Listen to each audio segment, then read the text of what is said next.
Revelation 22 verses 1 to 2. Ipinakita rin sa akin ng anghel ang ilog ng tubig na nagbibigay buhay. Sa magkabilang panig ng ilog ay ang punong kahoy na nagbibigay buhay. Ang ilog, tubig, puno, na pawang nagbibigay ng buhay. The tree, the mountain, and the temple. Panginoon, salamat sapagkat kayo ay buhay at kayo ay nagbibigay ng buhay. Sa sandaling ito, pakalinawin niyo ang aming isip, paliwanagan, at turuan niyo po kami. Kayo ang mangusap, kayo po ang aming Panginoon, kayo ang aming guro, tagapagtuwid, kayo ang liwanag. Dalangin namin ang lahat ng ito sa ngalan ng iyong anak na si Jesus. Mark 11, 7 to 10, naganap yung ngayon ay lagi nang ipinagdiriwang na tinatawag na Palm Sunday. Nagsinalubong si Jesus ng mga dahon na ibinawagayway at nilalatag sa daan, isang paraan ng pagsalubong sa isang hari. Dinala nila kay Jesus ang batang asno, colt o buriko. Matapos isapin sa likod nito ang kanilang mga balabal, ay sumakay si Jesus sa asno. Marami ang naglatag ng kanilang mga balabal sa daan, samantalang ang iba naman ay pumutol ng madahong sanga ng mga kahoy at iyon ang kanilang inilatag sa daan. Ang mga tao sa unahan at sa hulihan ni Jesus ay sumisigaw ng ganito, "Purihin ang Diyos! Pinagpala ang dumarating sa pangalan ng Panginoon." Kinilala si Jesus na sugo ng langit at siyempre ang sugo na dumarating laging may pakay, may malinaw na misyon at mensahe. Mark 11, 11 to 14. Pumunta si Jesus sa Jerusalem at pumasok sa templo at tiningnan niya ang lahat ng bagay doon. At dahil gumagabi na, lumabas siya at nagbalik sa Betania sa labas ng syudad na kasama ang 12. Kinabukasan, nang pabalik na sila mula sa Betania, si Jesus ay nakaramdam ng gutom. Mahalagang pansinin yung gutom kasi kinakatawan ni Jesus ang mga mamamayan na pawang mga gutom. Nakita niya sa di kalayuan ang isang malagong puno ng igos. Nilapitan niya ito upang tingnan kung may bunga. Nagugutom si Jesus, may puno ng igos, ang bunga nito ay nakakain. So yung makita mo yung puno is a promise. May puno pa lang, may pangako na yung puno. Papakainin kita ng aking bunga. So nilapitan ni Jesus upang suriin. Dahil hindi pa panahon ng igos noon, wala siyang nakita kundi mga dahon lamang. So walang makakain. Kaya't sinabi niya sa puno ng igos, wala nang makakakain pa ng iyong bunga. In other words, Jesus said, die. At ito ipinagtaka ng marami dahil hindi naman panahon ng bunga, bakit hinahanapan niya? At nung wala siyang nakita, ba't niya kinurse? Bakit niya sinabihan ng ganon? At sinabi niya ang iyon ay narinig ng kanyang mga alagad. Katakataka sa kanila ang ginawa ni Jesus. Susumpain ng isang punong walang bunga, hindi naman season. Mark 11, 15 to 16. Pagdating nila sa Jerusalem, si Jesus ay pumasok sa templo. So ito ang pakay ng dumating na sugo ng langit. Kahapon, nung malapit ng gumabi, doon siya pumunta, wala ng tao, umalis siya. Ngayon, bumalik siya, at ngayon ay punong-puno ng tao ang templo. So, templo talaga ang pakay ng pagpunta ni Jesus bilang sugo ng langit sa Jerusalem. At anong ginawa niya? Nagdasal ba siya doon? Nag-alay ba siya tulad ng ginagawa ng lahat? No.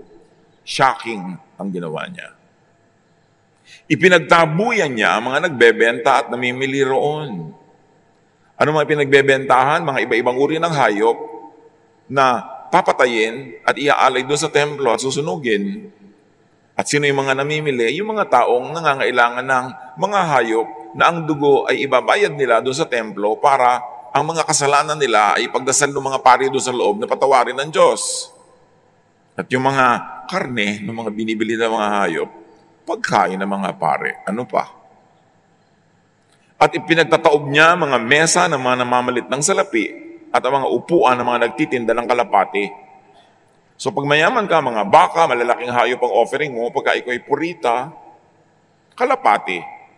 Depende sa budget mo ang bayad sa iyong kasalanan. Pero lahat bibili. Bakit may mga namamalit ng pera?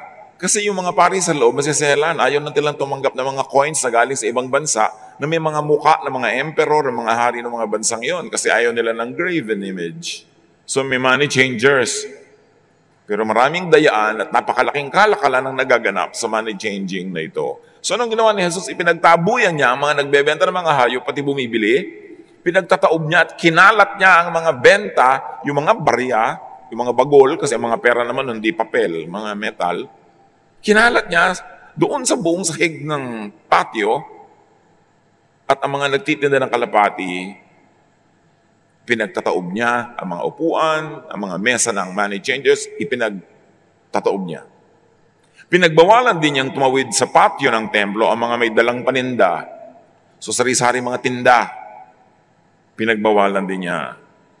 John 12:15 tells us that Jesus made a whip out of cords and drove all from the temple courts. He scattered the coins the money changers had. So gumawa pa siya ng mga paghampas at pinaghampas niya ang lahat, pinalabas niya, pati mga hayop. It was a fatal blow on the business of sacrifice, on the business of the temple. Dinagukan ni Jesus sa araw na yon ang relihiyon na komersyo. Sasabihin ng iba, bakit ganun? Di ba Jesusness love? Di ba Jesusness kabaitan lang? No, no, no, no. True love hates. Mahal mo ang asawa mo, may gumagahasa. Alam nga namang love mo rin yung nanggagahasa. Love mo ang anak mo, may pumatay. Alam nga namang love na love mo rin yung pumatay. Because true love hates the enemy of the beloved. Truth hates falsehood. Kindness hates unkindness. Kaya hindi pwede sabihin, di ba, Jesusness na tayo, so dapat hindi ka na magalit kahit di ko bayaran ang utang mo. No, no, no, no. Jesusness is not blindness. It's not todo pasa. Hindi ito pagsasawalang bahala. Jesusness is not falsehood or evil or injustice. Jesusness is against wrongness. Huwag nating abusuhin yung, di ba, Jesusness na tayo, tapos lahat na ng mga kabalbalan, gusto mo pasado. Hindi ganun. Si Jesus, because of his intense Jesusness, hated the commerce that was going on in the temple.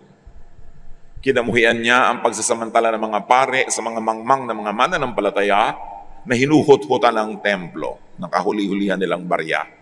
Ang mayayaman, mga baka, mga kambing, malalaking hayop, at mahihirap, o sige, kalapati na lang. Ba't hindi na lang lahat kalapati kung pwede lang pala yung kalapati?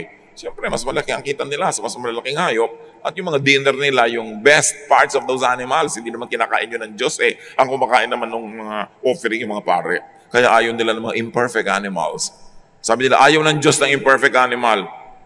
Para tuloy ang Diyos ngayon, mayroon pang discrimination against the disabled animals. No, sila. Ang gusto nila, perfect yung kakainin nila. So sinasabi nila, yun ang gusto ng Diyos. Kasi ang gusto ng pare, yun ang gusto ng Diyos. Sabi nila. Kaya hindi ko mo laging sinasabing sabi ng Diyos, sabi na ngayon ng Diyos. Sabi lang yun ng mga pare, para sundin mo. Pero sila ang nakikinabang. Pag ang sinasabi nila, nasabi ng Diyos, sila yung nakikinabang, magduda ka na dun. They controlled literature. They controlled religious verses. They controlled everything. Kasi no read, no write naman yung mga tao. So kung anong sabihin nila, yun na lang ang batas. Pero muhing-muhi si Jesus sa ganun. Sukdo lang ipagtataob niya ang mga mesa, ipaghagis niya ang mga barya doon, yung mga pera. Sukdo lang palayasin niya ang lahat ng tao doon sa lugar na yun ng templo. Hebrews 10:5-10, nang si Kristo'y naparito sa daigdig, sinabi niya sa Diyos, hindi mo ninais o kinalugdan ang mga alay at handog na hayop, mga handog na susunugin, at mga handog dahil sa kasalanan, kahit ito'y inihahandog ayon sa kautusan. So ang paghahandog ng Israel ng mga ito, ayon sa kautusan. Sa kautusan ni Moses, sa kautusan ng mga priests, ng mga Pharisees, ng teachers of the law. Pero sabi ni Jesus mismo sa Ama, hindi naman kayo nalulugod dyan eh. Kahit na sinusunod ng mga Israelita ang kautusan, ayaw nyo sa ginagawa nila kasi hindi naman kayo ang may utos niyan. So maraming utos na akala nila utos ng Diyos, priest lang pala ang may kagagawan. Zeal for truth made Jesus very, very angry with the way the temple was squeezing money out of people who they label sinners. Kaya ang daming batas para maging sinner ka. At pag sinner ka, ang dami mong offering. Pag maraming offering, marami silang tubo. Kaya dami ang batas para wala kang kaligtasan sa mula sa kanilang mga panunumbat at pang-uusig. Where there is more law, there is more transgression. When there is more transgression, the more you need the ministration of the priests. Cyclical yan. Kaya ayaw na ayaw ng mga Judaizers, ayaw na ayaw ng mga Udyo, at ayaw na ayaw ng mga Pharisees, yung ituturo mo yung salvation by grace through faith in Jesus. Kasi nawawala sila sa economy. Hindi ka na kailangan mag-sacrifice. Hindi mo na kailangan bilhin ang mga kapatawaran sa iyong mga kasalanan. Nawawala sila ng negosyo, kaya ayaw nila yan.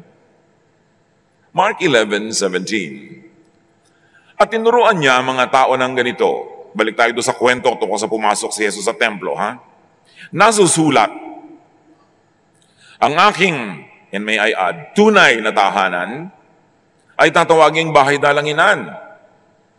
And may I add, hindi bahay na sunugan ng handog, hindi palengke ng lahat ng bansa. And may I add, hindi ng Israel lamang. Sabi ni Jesus, nasusulat, ang aking tahanan ay tatawaging bahay dalanginan ng lahat ng bansa. Hindi ito bahay ng offering, hindi ito bahay ng sunugan, at hindi ito para sa Israel lamang kasi para ito sa lahat ng bansa.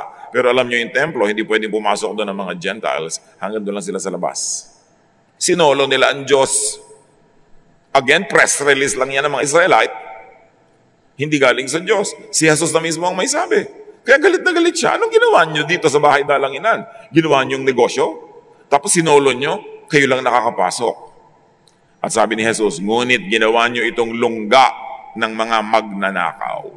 Can you imagine, tawagin yung mga religious people doon ng mga magnanakaw? Jesus was really livid. He had righteous indignation. He had all the right to be angry because truth is angry at falsehood.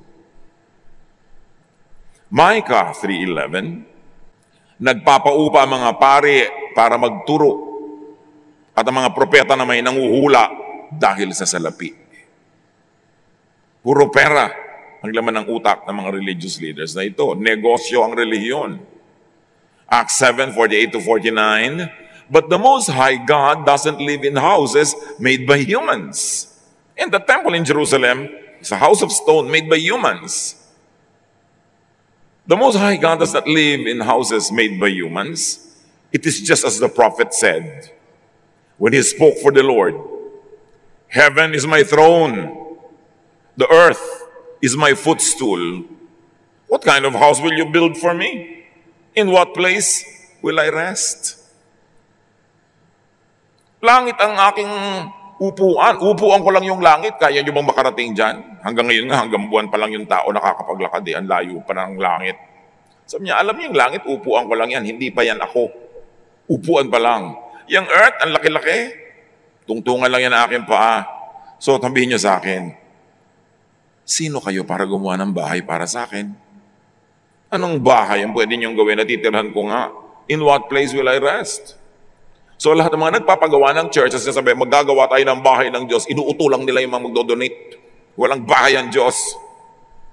Bahay dalanginan, yes. O sabihin natin, bahay natin. Para habang nag-worship tayo, hindi tayo mabasa ng ulan, hindi tayo mahanginan, hindi tayo maarawan. Pero huwag mo utuin ang mga taong bahay ng Diyos. Walang bahay ang Diyos. Because God fills heaven and earth with His glory.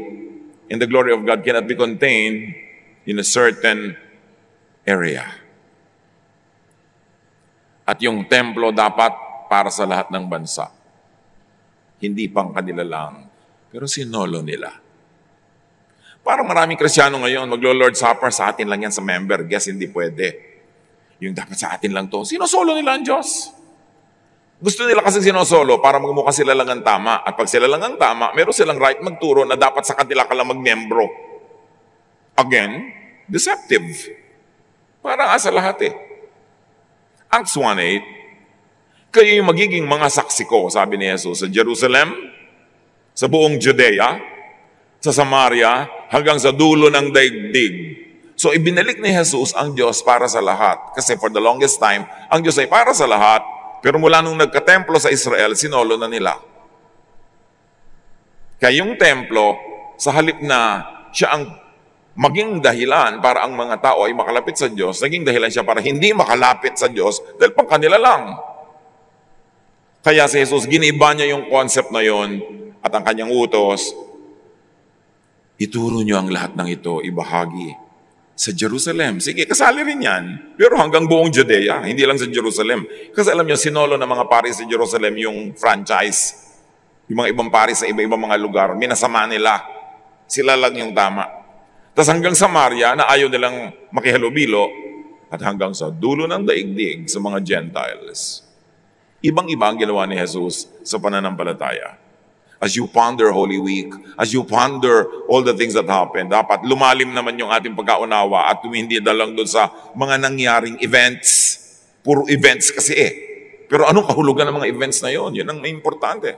Malakay 1:10, sabi ng Diyos dito, I wish someone would lock the doors of my temple, so you would stop wasting time building fires on my altar.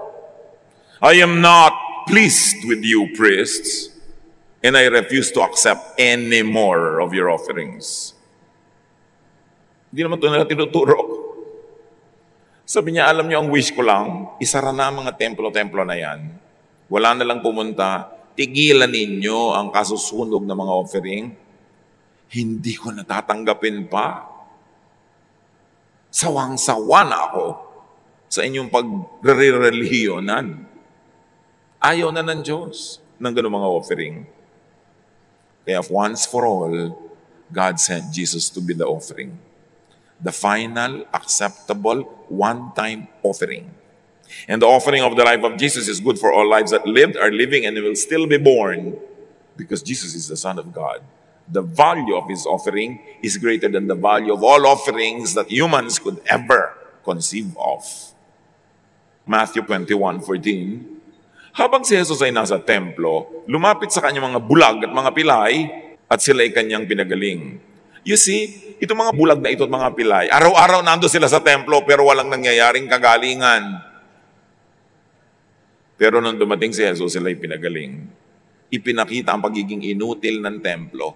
Magaling lang mangolekta ng pera, magaling lang magdrama-drama ng mga offering, pero yung mga bulag-bulag pa rin, yung pilay-pilay pa rin, wala silang nakakain.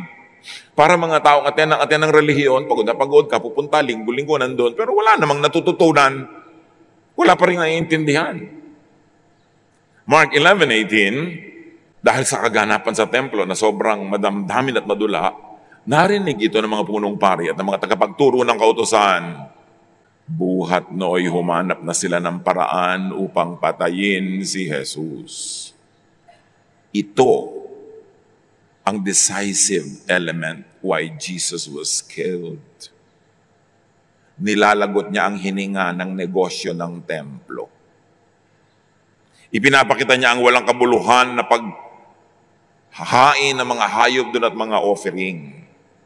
Kaya mismo yung mga chief priests and the teachers of the law, sila yung murderous. Nakita niyo ang bunga sa kanila, mga katuroan nila, mga mamamatay tao.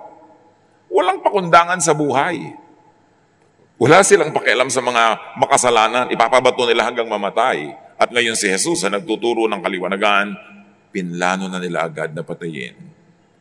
Subalit natatakot sila sa kanya dahil humahanga ang lahat sa kanya mga turo. Alam niyo, pag ang turo niyo matino, turo ni Jesus, turo nagpapalaya, galit sa inyo siyempre ang mga priests, ang mga Pharisees, ang mga Judaizers.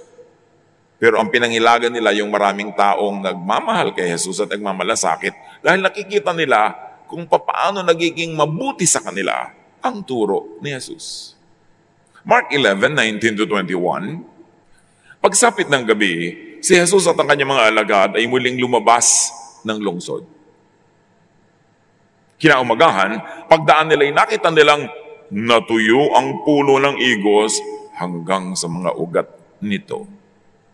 Matatandaan nyo, nagutom si Jesus, tinignan niya yung fig tree o puno ng igos, madahon pero walang bunga, kahit hindi naman panahon ng bunga, sabi niya, hindi ka na pipitas at kahit kailan, mamamatay ka na. Ano ang connect nito sa dramang naganap sa templo? Malaki. Yung puno na ito ng igos na namatay ay hindi lang isang side story. This is a very important metaphor of what happened and what will happen to the temple. Naalala ni Pedro ang nangyari dito kaya't kanyang sinabi kay Jesus, Guro, tingnan ninyo, patay na ang puno ng igos na isinumpa nyo. The fig tree, which for now we will take as symbol of the temple, is fruitless. Like the temple is fruitless. Kaya ang ginawa ni Jesus sa fig tree, yun din ang ginawa niya sa templo, nilagutan niya ng hininga. Luke 13:6-7. Sinabi pa sa kanila ni Jesus ang talinghagang ito. Ito na ang mga paliwanag kung bakit ang fig tree ay ang templo at iisa sila. May isang taong may tanim na puno ng igos, ito na naman siya, sa kanyang ubasan. Minsan tinignan niya kung may bunga ang puno, echo of what Jesus did to the tree. Ngunit wala siyang nakita. The same thing. Dahil dito, sinabi niya sa tagapaglaga ng ubasan, 3 taon na akong pumaparito at naghahanap ng bunga sa punong ito. And not coincidentally, 3 taon ang full-time public ministry ni Jesus. Na inoobserbahan niya yung templo, inoobserbahan niya mga priests, ang mga Pharisees. Ganon din ang observation niya. Walang bunga. Ang mga pilay-pilay pa rin, ang mga bulag-bulag pa rin, ang mga gutom-gutom pa rin, ang mga may kasalanan, makasalanan pa rin, walang bunga ang relihiyong ito. Ngunit wala akong makita. Putulin mo na, nakakasikip lang yan. So in other words, ang sabi ni Jesus, tukol sa punong walang bunga, die. You see the same. Parallel na parallel. Kaya alam natin kung anong tinutukoy ni Jesus dun sa pagsumpa niya dun sa puno. Yung templo yun. The fig tree, the symbol of the temple, is also the tree of the fall in the Garden of Eden. The temple was visible in the center of life, but all it does is condemn you. It does not give life. The tree in the Garden of Eden is in the center of the garden. You cannot miss it. It only takes time bago mo pitasin yun at magkasala ka and then you are condemned. Yung tree doon sa garden at yung temple, pareho ng role. Very visible, pero walang ginagawa, kundi i-condemn ka lang. Jesus had come to curse, to conquer the tree, which of course is also the temple that was to Jesus the curse to humanity. Sabi niya, kung walang temple, walang magtuturong bawal-bawal yan. Inimbento lang naman yung mga bawal. So kung hindi bawal-bawal yan, hindi ka makasalanan. Kung hindi ka makasalanan, hindi mo kailangan mag-offering. Kaya ang ginawa ni Jesus, freed us from the law so that there will be no more space for us to be called by the temple sinners. And therefore, we are free from the control of the temple, free from the blackmail of religion, and you are free to rest, to enjoy God's love. And that is the message of Jesus. So Jesus cursed the tree, and in effect, he cursed the temple. Why? Why must you curse the tree? Because negative times negative is positive. When you curse the curse is destroyed. And you are released from the curse. Galatians 3:13, tinubos tayo ni Kristo mula sa sumpa ng kautusan. You see, ang kautusan ay sumpa, hindi blessing. Nang siya ay isinumpa para sa atin. So sumpaan, negative times negative becomes positive. Tayo nakasumpa sa kautusan, sinumpa ni Jesus ang kautusan na sumpa rin, ang bunga positive, tayo ay nakalaya. Sapagkat nasusulat, isinumpa ang bawat binibitay sa punong kahoy. O eto na naman yung punong kahoy. Yung puno ng igos, yung puno sa Garden of Eden, yung punong kahoy na itinawag sa Book of Peter sa krus. Yung puno, yung tree as theme. dapat pansinin. Now, Jesus overcame and replaced the serpent on the tree. Hindi ba? Yung ahas na doon sa puno na naging dahilan ng pagbagsak ng katauhan. Yung puno na yon naging parang cross at si Jesus na ang nandun, biniligtad niya ang purpose, blessing na hindi curse. Forgiveness na from sin, not sin. Nung panahon nila Moses, napakaraming matitigas ang ulo. Yung matitigas ang ulo, biglang ipinatukan ni Moses sa maraming ahas. Aha, matigas ang ulo nyo? Tuklawin sila. Ang daming ahas na naglabasan, pinagtututuklaw sila. Hanggang makaawa sila. Promise, mag-change na kami. Huwag mo kami ipaubos sa ahas. Numbers 21, 8-9. At ganito ang sagot sa kanya ni Yahweh nung iniluhog niya ang mga tao kay Yahweh. Gumawa ka ng isang ahas. And read that ahas now at Jesus, ha? Not Satan. Gumawa ka ng isang ahas na tanso. Ilagay mo yun sa dulo ng isang mahabang kahoy. And read the kahoy as krus. Sino mang natuklaw ng ahas, yung ahas sa puno ng Eden, yung ahas sa templo, sino man ang matuklaw nila at tumingin doon, manalig kay Jesus, ay hindi mamamatay. And here's an artist's depiction of that bronze serpent. Gumawa si Moses ng bronze serpent na nasa mahabang kahoy, na hindi naman mahirap imagine na mukhang krus. At sino man na tinutuklaw ng ahas, yung ahas number 1 sa puno ng Eden, yung ahas sa templo, yung sinasabi ng ahas na makasalanan ka, tutuklawin kita, therefore mamamatay ka. Pag tumingin ka doon sa ahas na bronze, hindi ka na mamatay. Kitang-kita yung plano ng Revelation. John 11:25, Jesus said to them, I am the one who raises the dead to life. Everyone who has faith in me will live even if they die. Kahit natuklaw ka ng ahas ng puno ng Eden, natuklaw ka ng katuruan ng mga templo na makasalanan ka, therefore patay ka, pag sa akin ka naniwala, buhay ka. Di ka mamamatay. Kahit pinagtutuklaw ka na ng ahas na yan. Kaya yung ahas na ito ay napakadaling makita na pinalitan ni Jesus doon sa stick. Hindi laging negative ang ahas, ha? Katulad ng hindi laging negative ang lion, kasi si Jesus, Lion of Judah. So, yung ahas na tinitingnan nila nung panahon na yun, pag tinuklaw ka ng ahas number 1, titingin ka sa ahas number 2, yun na si Jesus, ahas number 2, na nagbibigay ng buhay, pangkontra sa kamandag ng ahas number 1. Numbers 21:9, ganun nga ang ginawa ni Moses. Kaya lahat ng natuklaw ng ahas number 1, addition ko na lang yung number 1 para madali, ay tumingin sa ahas number 2 na si Jesus, natanso at hindi nga namamatay. Jesus as replacement of the serpent heals and saves. Kaya siya ang logo ng medicine, ahas, sa stick ni Moses na nagpapagaling, na naging Jesus sa cross na nagpapagaling.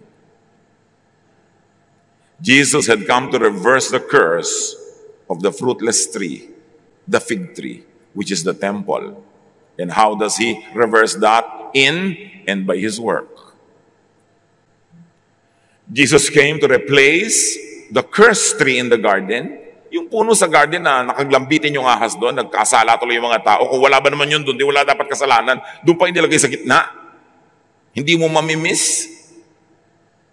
Jesus came to replace the cursed tree in the garden with and by himself as the tree, the cross. So the fig tree and the temple are one and the same, fruitless. The fig tree died, that temple also died. John 15:1, ako ang tunay na puno ng ubas at ang aking ama ang tagapag-alaga. So you see, laging may puno si Jesus. Ako ang tunay na puno, hindi ang fig tree. Hindi ang temple. Hindi yung puno sa Garden of Eden na napahamak ang mga tao. Ako na ang puno na siyang nagbibigay ng kaligtasan sa kapahamakan na yon. In Jesus, all the curses of the law had been reversed to become blessings, to become grace. Kaya dapat pag mga Holy Week, ang inuulit-ulit, hindi yung pagdurusa, hindi yung mga pagpapako, hindi yung mga paghahampas. Kasi tapos na yun. Ang dapat ituro, hindi na kailangan yan. Kasi kay Jesus, Lahat tayo ay pinatawad na, tinanggap na, at nabura na ang lahat ng batas na nagsasabing makasalanan tayo. Ang umiiral ay ang batas ng pag-ibig, ng pagpapatawad, ng pagtanggap sa isa't isa, so we can all rest and relax. John 15:5, ako ang puno ng ubas. At kayo ang mga sanga, sabi ni Jesus. Ang nananatili sa akin, at ako sa kanya, ang siyang nagbubunga ng sagana, sapagkat wala kayong magagawa kung kayo'y hiwalay sa akin. Akala naman ng iba, at lagi itinuturo rin ng relihiyon hanggang ngayon, yung bunga na yun ay laging good works, donations, pagtitiis, paglilingkod. Puro ina-exploit na naman yung mga tao. Yes, bunga rin yun. Pero ang bungang gusto ni Jesus ay kapayapaan, katahimikan ng loob, pahinga, pag-ibig, pagtanggap sa iba, makarelax tayong lahat. Mas mahalaga yung bunga na yun, fruit of the Spirit. Siyempre, pag inuuto ka ng religion, ang bunga na naman na hinahanap nila, works, donations. Bunga rin yun. Kung talaga nasa Panginoon ka, mag-work ka naman talaga, magdo-donate ka, kita mo naman yung need. Pero hindi nang pangunahin. Ang gusto ni Jesus na makita ang bunga mo, yung tahimik ka, payapa ka, hindi ka guilty, hindi ka nang papagilty sa iba, hindi ka nang uusig. Tahimik ka. Tinatanggap mo ang katotohanan tungkol sa iyong sarili, tinatanggap mo ang iyong sarili, tinatanggap mo ang iba, tulad ng walang patakarang pagtanggap sa iyo ng Diyos dahil sa ginawa para sa iyo ni Jesus. But Jesus had come also to replace the tree of life denied to the humans. Alam niyo naman yung kwento sa halaman ng Eden, nang nagsulat naman ng mga pare. Sino pa ba nagsulat ng lahat ng yan? Magtataka ka, yung puno ng tukso nasa gitna. Hindi mo pwede hindi madaanan araw-araw. Tapos yung tree of life nasa sulok ang layo. At ipinagkait pa sa mga tao na pumitas doon, binantayan pa ng anghel para walang makakapit sa tree of life. Binaligtad lahat ni Jesus yun. Genesis 3:22-24, ang kwento ng mga pare. And the Lord God said, the man must not be allowed to reach out his hand and take also from the tree of life and eat and live forever. Bakit naman aayawin ng Diyos na mabuhay ang mga tao forever? Ayaw na mga pare. Kailangan patay ka para bilhin mo ang iyong kaligtasan. Magbigay ka ng mga offering, magbayad ka sa mga padasal, and then mabubuhay ka. So the Lord God, sabi ng mga pare, banished him from the Garden of Eden. After he drove the man out, he placed on the east side of the Garden of Eden cherubim and a flaming sword flashing back and forth to guard the way to the tree of life. Ito ang kwento ng mga pare, pinagkaitan ng Diyos ang mga tao ng buhay na walang hanggan, pinabantayan sa mga cherubim na may mga espadang nag-aapoy, walang pipitas sa tree of life. Magdusa kayo, mamatay kayo dyan. Sa pagpitas nyo, sa bunga na inilagay naman ng mga nagkwento, sa gitna pa mismo, setting the people up for failure. Necessitating the ministration of the priest, the intercession of religion. Jesus opens that gate to the tree of life that was closed in the garden and for all time veiled in the temple. Sa templo, merong Holy of Holies. Nandun ang sinasabi ng mga paring presence of God. Pero may makapal na kortina, walang makakapasok except only the high priest, one person, once a year. Siya lang ang pwedeng lumapit sa Diyos. Nakasara ang kortina, tulad nung gate sa Garden of Eden na isinara, walang makakalapit sa Tree of Life na ibinibigay ng Diyos. At ang lahat ng yan, binaligtad ni Jesus. John 14:6, I am the way, sabi niya. Not that curtain, not that guarded gate. I am the truth, not the teachings of the temple, and I am the life, not the death in the temple, not the death that happened to the fig tree. Without me, no one can go to the Father. Sabi ni Jesus, kung hindi sa akin, hindi nyo mapapasukan yung gate na yon na nandun yung tree of life. Kasi binabantayan nila, pinabantayan ng mga pare. Sabi nila, pinabantayan ng Diyos. Ba't naman pagkakait sa'yo ng Diyos yun? At sabi bigla ni Jesus, John 10:7-9, I am the gate for the sheep. At ako'y bukas, 24/7. Gising, 24 oras. Pwede kayong pumasok. Mark 15:38, nung namatay si Jesus, yung kurtinang humahati at hindi pwedeng pasukin ng tao, napunit sa gitna ang tabing ng templo mula sa itaas hanggang sa ibaba. Pagkalagot na pagkalagot ang hininga ni Jesus sa krus, napunit ang makapal na kurtinang nagbabawal sa mga taong pumasok sa Holy of Holies. Ibig sabihin, si Jesus, binuksan niya ang daan patungo sa Diyos na isinara ng templo. Isinara ng mga pare, isinara ng relihiyon, tapos silang may susi. Magbayad ka, bubuksan nila para sa iyo. Mag-offering ka, ipagdadasal ka nila. But without them, hindi ka makakalapit sa Diyos. Kabalbalan, itinuwid ni Jesus, kaya siya pinatay. Pag hindi pa natin ito naiintindihan, mga kapatid, sayang ang pag-observe ng Holy Week taon-taon. Kaulit-ulit lang na ritual, pero wala pa rin nababago sa ating pag-iisip. Di ba natin naiintindihan ang tunay na ginawa ni Jesus at ang tunay na dahilan kung bakit siya ipinapatay? Jesus had come to replace the temple in Jerusalem with and by Himself. Hindi lang pinalitan ni Jesus yung puno, hindi lang niya binuksan yung pinto, yung templo mismo pinalitan niya. John 2:19-21, sumagot si Jesus sa mga paring nagcha-challenge sa kanya, gibayin niyo ang templong ito, meaning yung batong templo sa Jerusalem, at sa loob ng 3 araw ay muli ko itong itatayo. Sinabi ng mga Hudyo, 46 na taong ginawa ang templong ito, at itatayo mo sa loob lamang ng 3 araw? Ngunit, ang templong tinutukoy ni Jesus ay ang kanyang katawan. Giniba na ni Jesus ang templong yon kasi walang silbi. Ang bulag-bulag pa rin, ang gutom-gutom pa rin, tulad ng fig tree, puro forma, puro dahon, walang bunga. At sabi niya, 3 araw, bubuuin ko muli. Nung bumangon si Jesus mula sa kamatayan, nung binangon siya ng Diyos, Ama, tapos na ang templo. Si Jesus na ang templo. At hindi lang yon. Sabi ni Jesus, ibibigay ko sa inyo ang Espiritu Santo. Hindi ko kayo iiwan ng mga ulila. I will send the Holy Spirit at once, and you will be the temple of the Holy Spirit. Meaning, you will be my temple, meaning you are now the temple of God.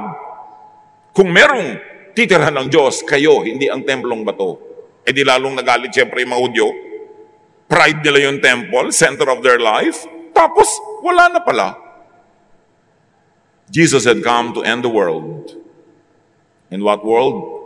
The Jewish temple world, not the planet Earth. Pag kami mga sinasabing, and this world will end, this world will end, hindi laging planet Earth. World yun. Di dapat sinabi planet. This planet will end, this planet will end.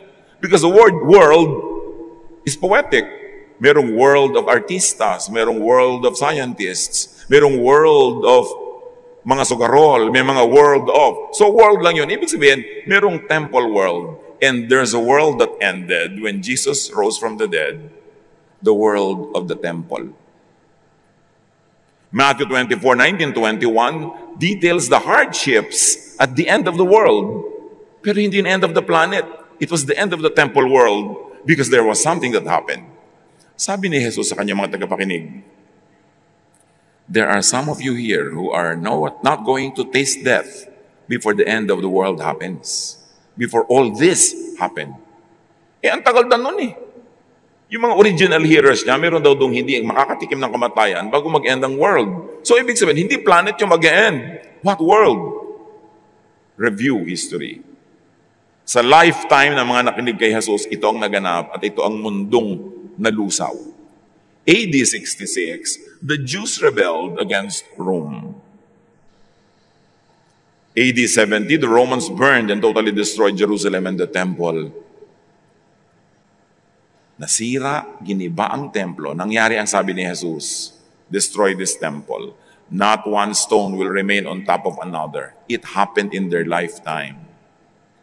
And it also happened that Jesus rose and became the temple of God and made the believers the little temples of God. Kaya hindi mo na kailangang mag-pilgrimage sa Jerusalem. Ikaw na ang templo ng Diyos eh. Di ba naging walang ang gastos? Pero kung gusto mo magpunta for touristic values, why not? Pero kung sabihin na magpipilgrimage ka para pumunta ka sa temple, gidiba nga yun eh, pupunta ka pa, kung gibahin uli yung konting-konting nalalabing bato-bato doon, baka madamay ka pa. Kaya ang tagumpay ng Roma sa total destruction of the temple, ipinagdiwang sa Ark of Titus, which was built in AD 81 to 85. Sino ang si Titus? Son of the Emperor Vespasian, the destroyer of the temple. At ito yung arko, which is just a few steps away from the Roman Colosseum sa Roma. Nakatayo pa yan hanggang ngayon. At isang detalye sa Ark of Titus na ito, yung pagdala nila ng menorah from Jerusalem into Rome. Binitbit ng mga Roman soldiers ang mga laman ng templo. Nandun yung menorah, yung pinaka-sacred, at mga mesa-mesa, silya-silya, exactly yung ipinagtataob ni Jesus. Ang ginawa ni Jesus, nung umakyat siya sa templo, nung Palm Sunday, naganap nung AD 70. The temple was destroyed. Everybody was driven out, not only of the temple grounds, but out of Israel. Because all the Jews had been dispersed. Pinalaya sila doon ng Rome. Naganap ang sinabi niya na lagot ang hininga ng templo tulad ng punong isinumpa niyang nalukoy. Tapos yung mga romantic na mga evangelicals ngayon gusto pang mag-donate para buuin uli yung templo. Bakit bubuuin na naman yun? Para mag-offer ka na naman ng mga baka. In-offer na nga si Jesus. Anong klaseng ilusyon yan? Back to the fig tree sa kwento. Mark 11, 22 to 23. Sumagot si Jesus, manalig kayo sa Diyos. Tandaan ninyo ito. Kung kayo'y mananampalataya sa Diyos at hindi kayo nag-aalinlangan, maaari niyong sabihin sa bundok na ito, umalis ka dyan, tumalon ka sa dagat, at ito nga ay mangyayari. Lagi na lang ng interpretation, ito'y isang generic mountain. Problem, nasa pangalan ni Jesus. In Jesus' name, umalis ka problem. Aalis ka yung problem. Alam niyo namang hindi lagi umaalis yung problem. So, hindi yun ang ibig sabihin ito. And it is not also about the efficacy of prayer. Na pag sinabi yung in Jesus' name, manggaganap nga. Dahil ang dami mo nang in Jesus' name, hindi naman naganap. So, maling pag-claim sa promise, kung ano yung bundok na papalayasin. Yung bundok na kung nananalig kay Jesus ay pwede mong palayasin is the mountain of Zion where the temple is. Sabi ni Jesus, if you have faith, you can tell this mountain, itong mountain na ito, nakaharap natin, umalis ka dyan. So kung nananalig ka kay Jesus, pwede mo sabihin sa templo, umalis ka dyan. Pwede mo sabihin sa mga teachers of the law and Pharisees, umalis ka dyan. Pwede mong sabihin doon sa ahas na nununuklaw, binigyan ka ng condemnation sa pangalan ni Jesus, umalis ka dyan. Because I am now free and alive in Jesus. John 4, 21 to 23, sinabi naman ni Jesus, maniwala ka sa akin. Sabi niya sa babaeng Samaritana, maniwala ka sa akin. Darating ang panahon na sasambahin ninyo ang Ama hindi sa bundok na ito o sa Jerusalem. Yun ang bundok na tinutukoy, yung bundok na dalanginan. Kasi sa Samaria, iniisip nila, ang Diyos ay pwedeng sambahin sa Mount Gerizim, yung bundok nila. Ang mga Hudyo naman, pinagpipilitan sa Mount Zion, sa bundok nila. So ito ang sinasabi ni Jesus na bundok na, kung nananalig ka sa akin, pwede mong paalisin yung bundok na yan. Paalisin mo yung Gerizim, paalisin mo yung Zion, alisin mo yung temple. Sabi ni Jesus kasi, because true believers will worship in spirit and truth. Hindi kailangan ng templo, hindi kailangan ng bundok. Ang linaw, ang ganda pag pinagdugtong-dugtong natin ang kahulugan, tapos magpupunta ka pa rin sa bundok-bundok.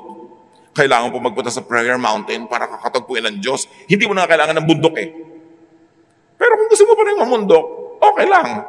Pero hindi dahil nandun lang ang Diyos. Sabihin mo na lang, gusto mong mag-hiking.